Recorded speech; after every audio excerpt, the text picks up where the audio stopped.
నేను నిజంగా ఒక విషాదమైన ఘటనను మనం చేస్తున్నాను. మరి ఈ స్టేజ్ మీద ఉన్న నలుగురు మహిళలు చంద్రావతి గారు కానీ వీళ్ళు తెలుగుదేశం పార్టీ కార్యకర్త. ఈరోజు వీళ్ళు మీడియా ముందు రావటం ముఖ్య ఉద్దేశం, గత 6 నెలలుగా వీళ్ళకి నీరు కట్ చేశారు. నేను ఒకటే ప్రశ్నిస్తున్నా, రాష్ట్ర ముఖ్యమంత్రి నారా చంద్రబాబు గారు, మీరు మాట్లాడితే నేను ప్రతి ఇంటికి పెద్ద కొడుకు అని చెప్పి అంటారు. మరి ఈవేళ మీ నాయకులు దౌర్జన్యంతో 68వ వార్డు ఎక్కడిపాలెంలో 6 నెలల నుంచి మహిళలు 200 కుటుంబాలు రోడ్డును పట్టారంటే ఇది మీ ప్రభుత్వానికి సిగ్గుచేటు కాదని మనం చేస్తున్నాం. ముఖ్యంగా మీరు ఏదైతే చెప్పుకుంటున్నారో ఈ రాష్ట్ర అధ్యక్షుడు పల్లా శ్రీనివాస్ కాన్స్టిట్యూన్సీలో ఉంది ఈ వార్డు. ఈవేళ వీళ్ళు మిమ్మల్ని ఎదిరించలేరు, మీతో ఢీకొట్టలేదు. కానీ మానవత దృక్పథంతో నాకు ఈ విషయం 3 నెలల క్రితం వచ్చినా సరే నా విధిషుడు మర్చిపోయాను. మొన్నే పరిపూర్ణ స్వామి దృష్టి తీసుకొచ్చినప్పుడు ఈ విషయం నా దృష్టికి వచ్చింది. డెఫినెట్ గా రేపు మండే టేకప్ చేద్దాం.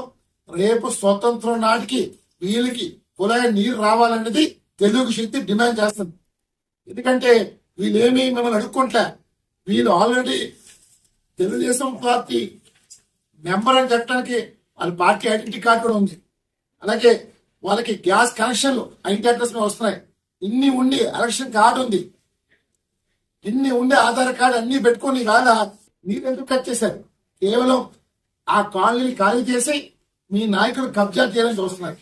ఇది ఎంతవరకు కరెక్ట్? ఇది అంటే వేళ ప్రజలు నాటి ప్రభుత్వాన్ని విసిగించి మీ ప్రభుత్వం గెలిపిస్తే మీరు ఏం చేస్తున్నారు?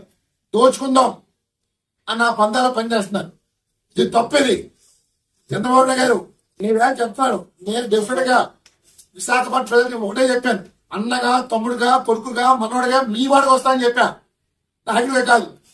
కానీ మీరు గతంలోనే మాట ఇచ్చారు, నేను ప్రతి ఇంటి పెద్ద కొడుకుని, పెద్ద కొడుకుగా మీరు ఏం పీకేరు అడుగుతారు ఇస్తే చంద్రబాబు నాయుడు. ఈ రోజు వీళ్ళు పిల్లలు చదువు కానీ అన్ని ఇబ్బంది పడతారు మీ పార్టీ వల్ల, మీ ప్రభుత్వం వల్ల. అది గత ప్రభుత్వంలో వీళ్ళు టీడీపీ అయినా సరే ఇబ్బంది పెట్టలేదే. ఈ రోజు మీ ప్రభుత్వం ఇబ్బంది పెడతారంటే మీకు క్షేమం బిడ్డలు అడుగుతారు. ఇంకా మీరు ఇంకా రేపు జీవీఎంసీ ఎన్నికలు వస్తున్నాయి. ఈ తరుణంలో ఇది చేయటం చాలా దుర్మార్గం. అంటే మీరు గెలవాలనుకుంటున్నారా, ఓడిపోనుకుంటే మాకు అర్థం కావట్లే. నేను ఒకటే కోరుతున్నాను, రేపు ఆగస్టు 14 సాయంకాలం లోపల ఆ ఫ్యాన్ ఎక్కడిపాలెం 68వ వార్డులో అధికారులు మీరు ఏం చెప్తారో అనవసరం. It's order. వాళ్ళు నీరు రావాలి. రాని పక్షంలో తిరుగుబాటు మొదలవుతుంది. ఇవాళ ఎవరో చేయలేదు, బయటపడి చేయలేదు, మీ సొంత పార్టీ మహిళలు చేశారంటే మీకు షేమ్ కదా అడుగుతాం. ఇవాళ లోకేష్ గారు మీరు మాట్లాడితే అది మాట్లాడతారు. మరి ఇవాళ పిల్లల భవిష్యత్తు నాశనం అవుతుంది. దీని బాధ్యతలు మీరు కాదని అడుగుతాం. ఈ రోజు మీరు తప్పులు చేస్తూ ఇబ్బంది పెడుతూ ఎంతసేపు ఇతరుల పార్టీ మీద కామెంట్ చేస్తారు. ఇవాళ తెలుగు శక్తి ఇప్పటిదాకా మేము రాజకీయాలు మాట్లాడాం, కానీ ఫస్ట్ టైం ప్రజాస్వామ్యం ముందుకు వచ్చాం. డెఫినెట్ గా అన్ని వార్డులు మేము తిరగబోతున్నాం. డెఫినెట్ గా ప్రజలు చైతన్యం చేయబోతున్నాం. ఆంధ్రప్రదేశ్ విశాఖపట్నాన్ని రూపురేఖలు మార్చిపోతుంది. డెఫినెట్ గా భవిష్యత్తు మార్చడం కోసం మేము విశాఖపట్నం మొదలు పెట్టబోతున్నాం. డెఫినెట్ గా ప్రతి వార్డులోని చైతన్యం తీసుకొస్తాం. అంటే చంద్రబాబు నాయుడు గారు మీ పార్టీ నాయకుడు దౌర్జన్యాలు విపరీతంగా అయిపోయింది. ఇప్పటికైనా మీరు మైండ్ సెట్ మార్చుకొని కంట్రోల్ చేస్తారో చేయండి. లేకపోతే మాత్రం రేపు వచ్చే ఎలక్షన్ లో మీ పార్టీ ఓడిపోవడం ఖాయం. నేను కాదు చెప్తాను. ఎందుకంటే ఎదిరించేవాడు లేకపోతే బెదిరించే రాజ్యం. ఈ రోజు మీ పార్టీ చేస్తున్న ద్రోహం అంతా ఇంత కాదు.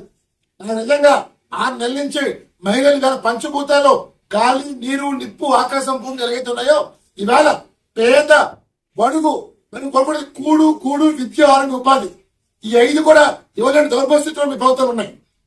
ఇలాగా దీనికోసం గెలిపించాడుతాను. ఈవేళ వాళ్ళు చూస్తుంటే నాకు బాధ వేసుకొస్తుంది.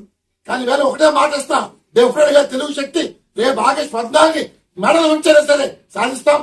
ఎందుకంటే మనకు కావాల్సిన ప్రజాస్వామ్యం, ఎన్టీఆర్ ఆశయం ఏంటి? సమాజమే దేవాలయం, ప్రజల దేవుడు. ఈవేళ మీరు మార్చేసి మేమే దేవుళ్ళు అనుకుంటున్నారు, ప్రజల్ని మీరు మెచ్చగాలనుకుంటున్నారు.